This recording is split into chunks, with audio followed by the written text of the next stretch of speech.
This is Mission Control Houston, back at the launch site in Baikonur. Checks of the spacecraft systems are continuing as the countdown proceeds on schedule.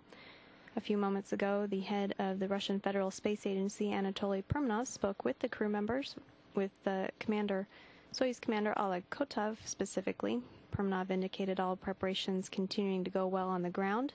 Kotov indicated that the crew is doing well on board the Soyuz. The launch is scheduled at 3:52 p.m. Central Time today, just 17 minutes from now. Launch is precisely timed for the moment when the Earth's rotation will place the Baikonur Cosmodrome in the plane or corridor of the orbit of the International Space Station, and then launch will begin the two-day rendezvous that will culminate with docking on Tuesday. At the time of today's launch, the station will be orbiting 224 statute miles over the South Pacific, west of the southern tip of South America.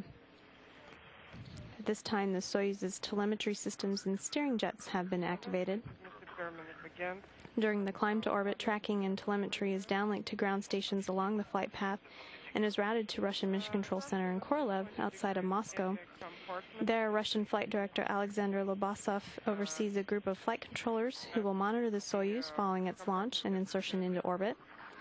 A group of Moscow-based U.S. flight controllers, known as the Houston Support Group, are led today by Carla Herlitz. The HSG, as the group is known, works in concert with its Russian counterparts during daily oversight of station activities. Well, at least you're not freezing there. No. Here in Mission Control Houston, another team of flight controllers is watching over the space station 24 hours a day, 7 days a week, and 365 days a year, in conjunction with their counterparts in Moscow. Overseeing activities here is Station Flight Director Courtney McMillan. She's seen to the far right of the screen. Aboard the station, the crew is at the end of its workday. For Jeff Williams and Max Sorayev, this is their 81st day in space and 79th day on the complex. The crew members plan to stay up a little late this evening, past the scheduled sleep shift, about 30 minutes, to watch the launch of the Soyuz, as Mission Control will send video up to the space station. In advance of this launch, Expedition 22 has been preparing the station for its new crew by testing procedures and systems for docking and for introducing the newest crew members to the orbiting laboratory. The station is currently orbiting at an altitude of 215 statute miles over the Pacific Ocean. We are now T-minus 14 minutes and 53 seconds and counting until the launch of the Expedition 22 crew from the Baikonur Cosmodrome in Kazakhstan. After launch, the next 2 days will be spent in rendezvous operations on the Soyuz, leading to the docking scheduled to occur at 4:54 p.m. Central Time on Tuesday. The docking will be followed about an hour and a half later by the opening of hatches between the two spacecraft, which brings to 5 the number of resident crew members on board the station. The countdown is proceeding on schedule, with launch just 14 minutes and 17 seconds from now.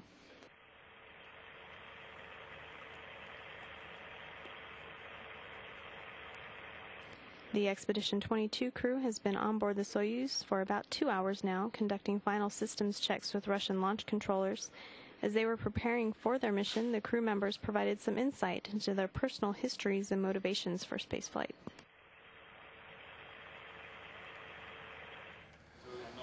What do a Russian doctor, a Japanese engineer, and an American soldier all have in common? For one thing, they are all pilots. For another, they are all spending 6 months together in space on board the International Space Station. Dr. Oleg Kotov is a Russian Air Force colonel, born in Simferopol in the Crimea. Since his father was in the Soviet military, Kotov's childhood was spread out all over the country.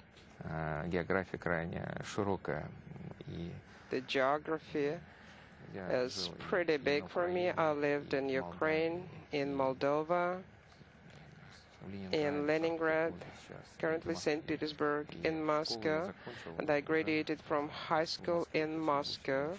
Then Kotov fulfilled a family tradition by studying at the Kirov Military Medical Academy. When he graduated with his medical degree and his pilot's wings, His next career step was influenced by the childhood desire to become the next Yuri Gagarin. After I graduated from the academy, I started working in the cosmonaut training center in the Star City, and I worked as the test surgeon, and I also worked as an instructor. With a specialty of space medicine, investigating how the human body responds in the absence of gravity. Kotov was selected for cosmonaut training himself in 1996, and when he made his first flight in 2007, as Soyuz commander and flight engineer on the International Space Station's Expedition 15, he fulfilled the childhood dream to fly higher and explore the unknown. I wish the same like to all those young guys who dream to reach the stars. There are no limitations. It's all in your hands. You're capable of doing it, and nothing is impossible. Soichi Noguchi was one of those young guys with such dreams. The Yokohama native, raised in nearby Chigasaki, got hooked on space and adventures early on. He was just in the first grade when he explained his future dreams. I want to become a rocket pilot because I want to know various things about space.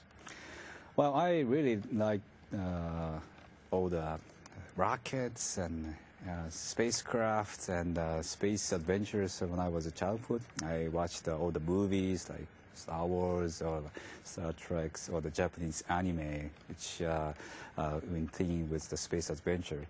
Noguchi kept his interest in space as he grew up in the 70s and early 80s, and that interest came into focus one day during his freshman year in high school.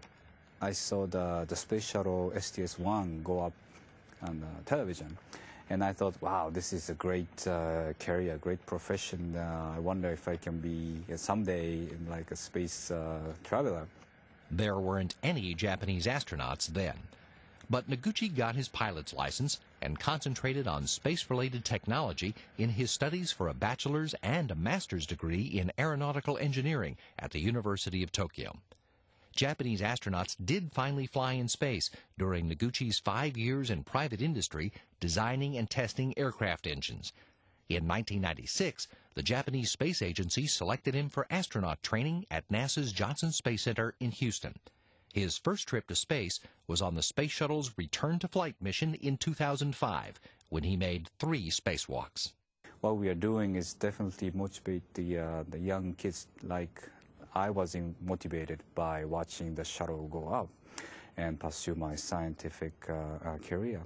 So I hope that the younger generation, by watching us in the space station, get motivated and pursue their career for the science and technology. U.S. Army Colonel T.J. Creamer had a boyhood interest in science and technology, but the astronaut part came much later. He was born at Fort Huachuca, Arizona, just the first of dozens of homes for a child of the military. Well, I started bouncing around with Dad because Dad was in the Army. And to complete that thought, I think I've moved 23 times to get to Houston with his military career and my military career. By the time his parents retired and the family settled in Upper Marlboro, Maryland, Creamer was taking steps on a road that would lead to his career. In elementary, intermediate, and high school, my instructors, my teachers urged me into the math and sciences. I had a knack, I enjoyed it. They pushed me in towards the scientific realm. I'm old enough to actually have seen Neil Armstrong walk on the moon, so there's yet another spark. After finishing his bachelor's degree in chemistry at Loyola College in Baltimore while a member of the ROTC, Creamer started his Army career in the armor branch before completing Army Aviation School and being assigned as a helicopter pilot. He later earned a master's in physics at MIT and taught physics at West Point. And when he chose research and development as a secondary specialty, Creamer began receiving a new publication. The first issue I got, the inside back cover, had an article that was entitled "The Typical Profile of an Army Astronaut." And I read through that article, and those little sparks all along the way, they kind of erupted into a flame. And I went, ooh, this sounds very close to what I've been tracking and doing unknowingly. He was assigned to the Johnson Space Center in 1995 as a Space Shuttle Vehicle Integration Test Engineer. and in 1998 he was selected to join the astronaut corps. This trip to the International Space Station is Creamer's first spaceflight.